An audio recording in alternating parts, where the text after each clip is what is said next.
Assalamualaikum warahmatullahi wabarakatuh. Perkenalkan, nama saya Muhammad Fatoni Abid dari Prodi Pendidikan Olahraga, Fakultas Keguruan dan Ilmu Pendidikan dengan nomor NIM 20 10 28 10 16. Di sini saya akan menjelaskan tentang sejarah dan perkembangan pencaksilat di Indonesia dan di dunia. Sejarah pencaksilat di Indonesia. Silat diperkirakan menyebar di Kepulauan Nusantara semenjak abad ke-7 Masehi. Akan tetapi, asal mulanya belum dapat dipastikan. Asal mula ilmu bela diri di Nusantara ini kemungkinan berkembang dari keterampilan suku-suku asli Indonesia dalam berburu dan berperang dengan menggunakan parang, perisai, dan tombak. Misalnya seperti dalam tradisi suku Nias yang hingga sampai ke abad ke-20 relatif tidak tersentuh pengaruh luar. Tradisi silat diturunkan secara lisan dan menyebar dari mulut ke mulut, diajarkan dari guru ke murid, sehingga catatan tertulis mengenai asal mula silat sulit ditemukan. Sejarah silat dikisahkan melalui legenda yang beragam dari satu daerah ke daerah lain. Legenda Minangkabau silat, dalam bahasa Minangkabau silek, diciptakan oleh Datuk Suri Diraja dari Pariangan, tanah datar di kaki Gunung Merapi pada abad ke-11. Sejarah perkembangan pencaksilat sudah dimulai sejak perkembangan zaman kerajaan, kemudian zaman penjajahan Belanda sampai zaman pendudukan Jepang, dan yang terakhir ketika zaman kemerdekaan. Yang pertama, perkembangan pada zaman kerajaan. Pada masa kerajaan berlangsung, bela diri merupakan suatu keterampilan yang telah dikenal oleh masyarakat luas sebagai pertahanan keamanan.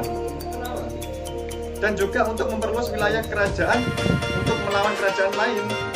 Beberapa kerajaan seperti Kutai, Tarumanegara, Kediri, Mataram, Singosari, Sriwijaya, dan juga kerajaan Majapahit juga menyiapkan berbagai pasukan yang telah dibekali dengan ilmu bela diri guna mempertahankan wilayahnya.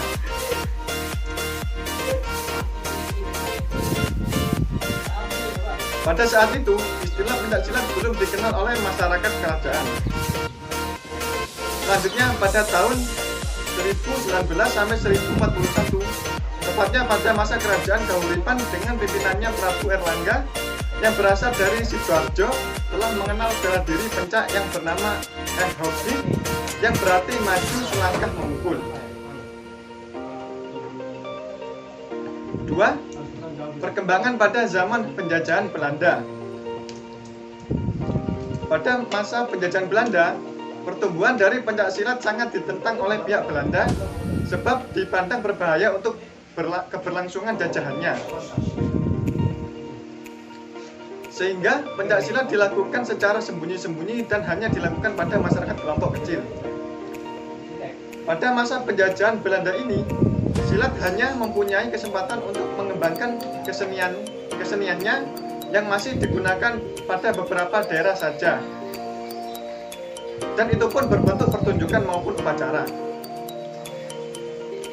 Pengaruh yang berasal dari penekanan zaman penjajahan Belanda turut mewarnai pertumbuhan silat dalam masa selanjutnya.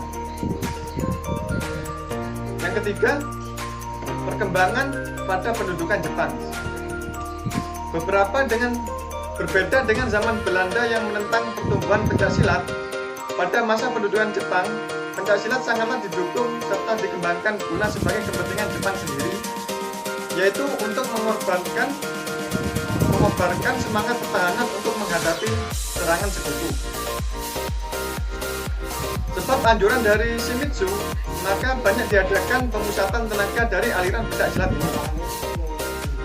Pada masa ini, seluruh wilayah Jawa didirikan perkumpulan pencaksilat yang telah diatur pemerintah secara serentak. Meskipun Jepang telah memberi kesempatan untuk menghidupkan unsur-unsur warisan dari kebesaran bangsa tersebut, tetapi tujuan utamanya adalah guna mempergunakan semangat yang menurutnya akan berkobar lagi, yang tentunya untuk kepentingan Jepang, bukan kepentingan nasional.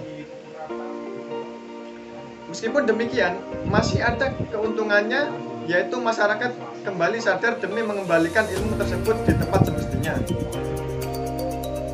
Bahkan masyarakat juga mulai menata kembali ilmu silat ini dan selanjutnya mengaplikasikan nilai-nilai yang ada dalam kehidupan sehari-hari. 4. Perkembangan pada zaman pendidikan. 4. Perkembangan pada zaman kemerdekaan.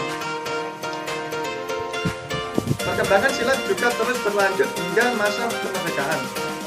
Dalam periode ini adalah perintisan didirikannya organisasi pencaksilat yang memiliki tujuan guna menampung perguruan-perguruan seni bela diri ini yang ada.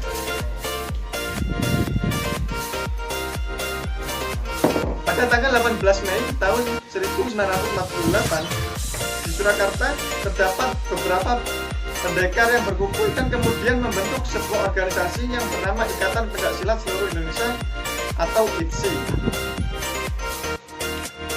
Dalam organisasi tersebut diketuai oleh Mr. Wongsonegoro dan kemudian mengubah nama organisasinya menjadi Ikatan Pencaksilat Indonesia dan disingkat sebagai IPSI, yang memiliki tujuan untuk membakar lagi semangat juang rakyat Indonesia pada masa pembangunan. Tak hanya itu, tujuan lain dari terbentuknya organisasi ini adalah untuk memupuk rasa persaudaraan serta kesatuan bangsa Indonesia supaya tidak gampang dipecah belah. Dan sekarang IPSI tercatat menjadi organisasi silat nasional paling tua yang ada di dunia. Selanjutnya, di tanggal 11 Maret 1980 didirikan juga sebuah organisasi pencaksilat bernama Persatuan Pencaksilat Antarbangsa atau yang disingkat sebagai Persilat, yang didirikan oleh Prakarsa Edi M. Nalapraya dari Indonesia, yang pada masa itu juga menjabat sebagai ketua IPSI. Dan kemudian diadakan sebuah acara pencaksilat dengan dihadiri berbagai perwakilan negara seperti Malaysia, Singapura maupun Brunei Darussalam. Dan dari keempat negara tersebut, Indonesia termasuk ke dalam negara sebagai pendiri silat. Organisasi silat lainnya diantaranya sebagai berikut. Yang pertama, IPSI atau Ikatan Pencaksilat Indonesia yang ada di Indonesia. Pesaka atau Persekutuan Silat Kebangsaan Malaysia di Malaysia. Persis, Persekutuan Silat Singapura di Singapura. Persib, Persekutuan Silat Brunei Darussalam di Brunei Darussalam. Dan yang paling membanggakan, negara seperti Amerika Serikat serta Eropa juga turut mengembangkan pencaksilat ini dengan mendirikan perguruan silat. Dan hingga sekarang, silat telah ditetapkan sebagai salah satu cabang olahraga resmi yang dipertandingkan dalam pertandingan internasional, terutama dalam pertandingan SEA Games. Sejarah berdirinya IPSI. Ikatan Pencaksilat Indonesia atau IPSI adalah induk organisasi formal cabang olahraga pencaksilat di Indonesia di bawah naungan KONI atau Komite Olahraga Nasional Indonesia. Pencaksilat merupakan olahraga seni bela diri yang berasal dari bangsa Melayu, termasuk Indonesia, berdasarkan catatan PP IPSI sampai tahun 1993. Jumlah perguruan pencaksilat di Indonesia telah mencapai sebanyak 840 perguruan pencaksilat. Induk organisasi pencaksilat di Indonesia adalah IPSI atau Ikatan Pencaksilat Indonesia.